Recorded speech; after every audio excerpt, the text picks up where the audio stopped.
The southern heat didn't whisper that morning in Little Rock. It pressed, heavy, sticky, like grief that wouldn't let go. The kind of heat that clung to skin and memories. The courthouse stood like a monument to order, towering and pale, but to Autumn Briggs it felt like an ambush waiting to unfold. She didn't come to make a statement. She came to serve. Autumn walked with precision, not stiff but centered. Her canvas tote bumped gently against her hip, holding only the essentials. A folded jury summons, a sweating water bottle, her veteran ID badge clipped to the outside. Her dreadlocks were tied neatly behind her head, clean, well-kept, and proud.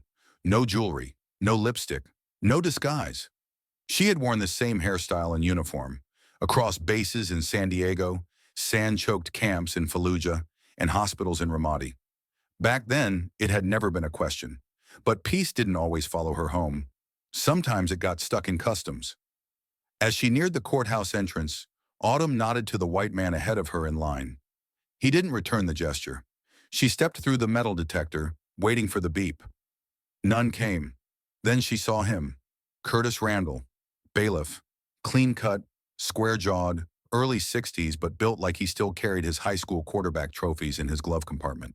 His belt was too polished, like his authority was an accessory he enjoyed showing off. When his eyes landed on her, they didn't move. "You here for something?" he asked, like she'd stumbled into a country club. Autumn lifted her jury summons with calm. "Reporting for jury duty." He didn't take it. Instead, his gaze traveled up to her hair. "This is a courthouse, ma'am, not a sidewalk fashion show." Autumn blinked. "Excuse me?" "Hair needs to be professional, clean cut. That," he pointed toward her dreadlocks, "that doesn't meet the standard." Her voice remained steady, even though her spine tensed.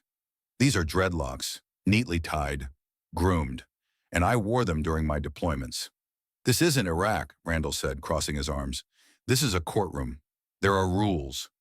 She looked around. No one else was being inspected like her. A man in a wrinkled polo strolled by without so much as a sideways glance. A woman with teased blonde hair and flip-flops breezed through. "Is there a written rule about hairstyles?" Autumn asked. He stepped closer. "You can fix it or you can leave. I'm not letting you into that courtroom with a distraction like that." She swallowed. Her tongue tasted like metal. "I didn't bring clippers," she said softly. "You should have come prepared." Then he gestured toward another deputy. "Escort her to holding room 3. It wasn't an arrest. It wasn't a charge. But it felt like a warning, one he thought she wouldn't survive. When the room smelled like bleach and dust, windowless, small, a single plastic chair in the corner. She felt like a file being misfiled, forgotten. The walls closed in slowly, like they wanted her to fold first. She heard the door click. Randall entered holding electric clippers in his gloved hand. He examined them like a man cleaning a weapon. "I'm giving you a choice," he said. "Comply with courtroom standards or forfeit your summons." Autumn sat, fists clenched in her lap. "You want to shave my head. I want you to respect decorum." She looked him square in the eye. "If I were a white woman with a messy bun, would you do the same?" He flinched, only slightly. But she saw it. "You don't have to do this," she said. "You don't have to be difficult." She wanted to scream, but soldiers like Autumn Briggs didn't scream. They calculated, measured, endured. Because their strength didn't come from dominance. It came from knowing exactly when to hold the line. "If I let you," she whispered, "will you let me serve?" He nodded. She looked straight ahead as the clippers buzzed to life. She didn't cry. Even when the first lock hit the floor like a piece of her grandmother's voice. Even when the cold air kissed her bare scalp. Even when the shame set in, not hers but his. She didn't cry. When it was done, he handed her a tissue like it was a medal. "You're good to go," he said. She stood, slower than before. Her back was still straight, but something inside her had broken and sharpened at the same time.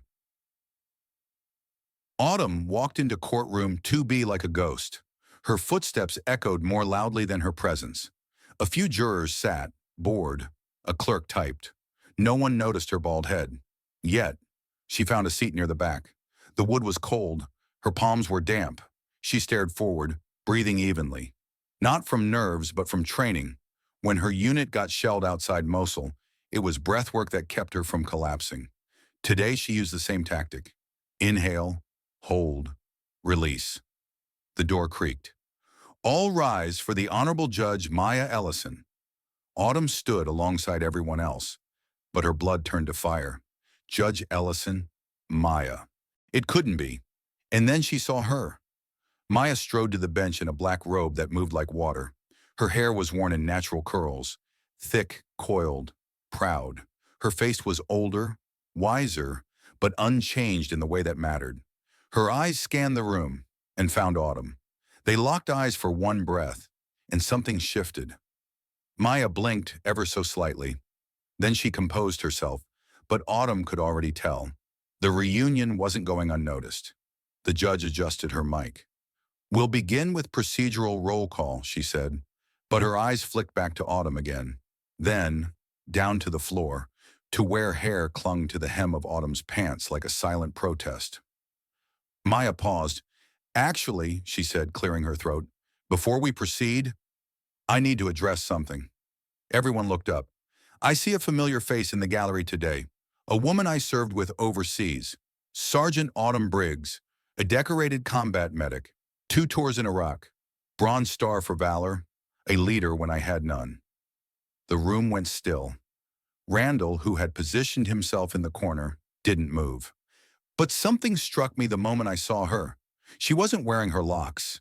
And anyone who knows Autumn knows, those locks weren't just hair. They were heritage, history, identity. Maya's voice grew firmer. "I have reviewed the courthouse dress code. Nowhere does it mention hairstyles, certainly not protective or cultural ones. Yet I understand that someone made a decision this morning." She turned. "Mr. Randall, please approach the bench." Curtis Randall moved like a dying leaf. The courtroom watched. "Explain yourself." "I asked her to conform to courtroom standard," he said, eyes low. "She complied." "She did.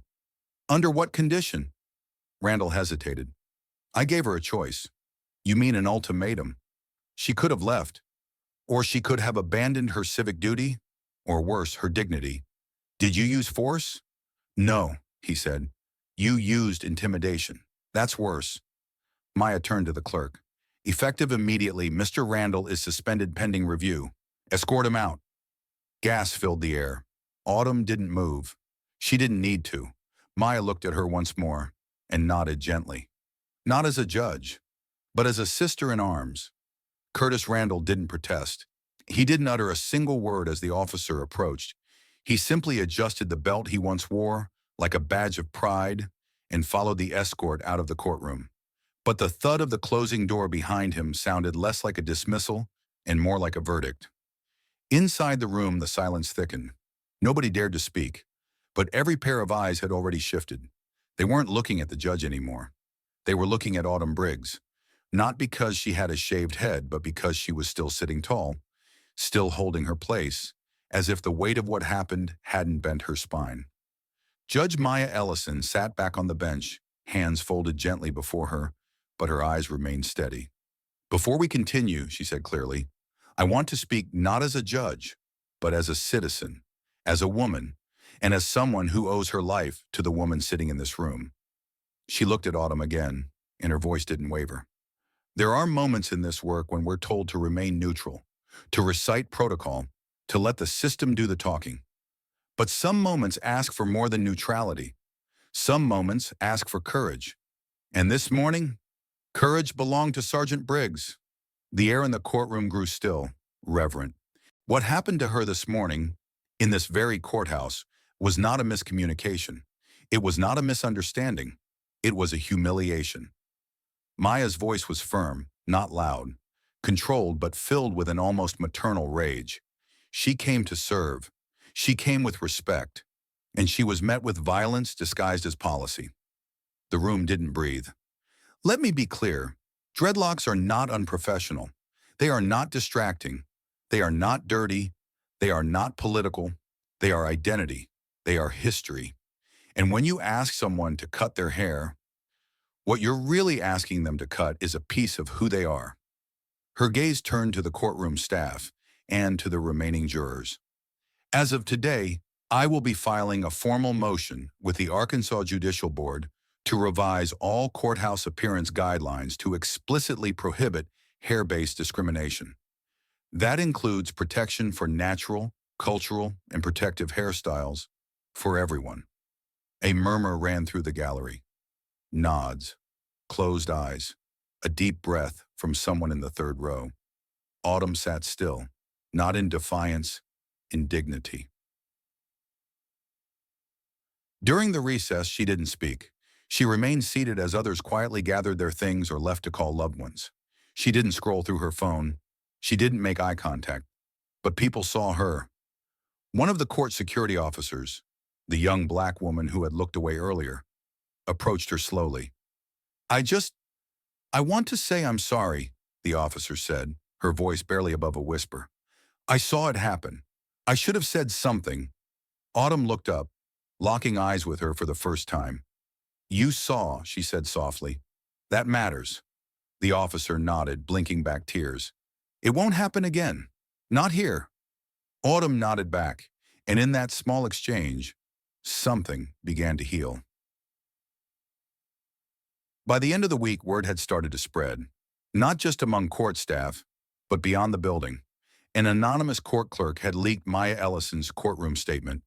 Then came the blogs, the journalists, the hashtags. Judge defends black juror after bailiff shaves her locks. Veteran silenced, then heard. You don't need to yell to be powerful. Local news picked it up first, then national, then legal forums, civil rights lawyers, bar associations. Autumn received dozens of emails, some from fellow veterans, others from women she'd never met. You reminded me who I am. I shaved my own head when I was 16. You made me proud of it again. And yet, she didn't respond. She didn't speak to the press. I didn't do this to go viral, she told Maya over coffee the following week. I did this because I didn't want to disappear. You didn't, Maya said gently. They see you now. But more importantly, they see themselves. 30 days later, Randall was officially terminated. The investigation concluded that his actions weren't just inappropriate, they were discriminatory, deliberate, and targeted. Bias weaponized under the guise of decorum. Meanwhile, the Arkansas judicial system convened to discuss new anti-discrimination policies. Maya Ellison was asked to chair the committee. She didn't hesitate. In front of 12 state judges and 3 press reporters, she recounted the incident. She read aloud the full courtroom transcript. She showed security footage of the haircut, the silent footage of Autumn sitting motionless as Randall buzzed away her identity. Then she made the final recommendation, a statewide amendment, mandatory cultural sensitivity training, and a formal apology. All were passed, unanimously. Autumn went on with her life. She didn't change her routine, still ran 3 miles every other morning, still walked to the store with her canvas tote, still sat by her window at dusk, reading dog-eared books of war poetry. But something inside her had shifted. One morning she received a handwritten envelope in the mail. The signature was familiar. So was the slanted handwriting. Some fights are loud. Yours was quiet, but it echoed through every courtroom in this state. Thank you for standing tall when they tried to cut you down. Judge Maya Ellison Autumn didn't frame the letter. She tucked it beside the folded American flag and her discharge papers. And every time she passed it, she remembered that day not with pain, but with power. Spring arrived. Autumn was invited to speak at a veterans panel at a community college in Conway. She nearly declined, but something told her to go. She stood before a small crowd, mostly students in worn hoodies, ROTC jackets, and sneakers. Some were fresh out of service. Others had never seen war, but lived through different kinds of battles. Autumn spoke calmly, not with rehearsed lines, not with polished rhetoric, with truth. She told them about the courtroom, about the clippers, about the silence. She told them what it felt like to have dignity fall in strands around your boots and still sit upright in front of strangers. She didn't cry, but others did. Toward the end, a young woman raised her hand. What made you stay? She asked. After they did that to you, why didn't you walk away? Autumn paused. Then she said, because leaving wouldn't have kept me whole, and staying, bald, angry, stripped, forced them to look at what they did. And that's when change starts. The room stayed quiet long after she finished. Sometimes silence is the loudest sound.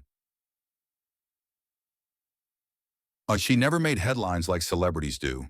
Her story didn't get millions of views, but it lived in policy changes, in training modules, in conversations behind closed doors, because people remembered the courtroom, the clippers, the woman who never flinched. 1 year later, the state passed the Natural Dignity Act. It outlawed appearance-based discrimination in all Arkansas public institutions, specifically naming natural hairstyles, cultural attire, and racial profiling. The clause, named after her, Briggs provision. The next time Autumn went to a barber shop, it wasn't out of shame. It was for a fresh start. Want me to clean it all up? The barber asked, clippers humming gently in his hand. She looked into the mirror, not at the baldness, but at the woman who refused to vanish. Not too much, Arnon, she said. I've earned this look.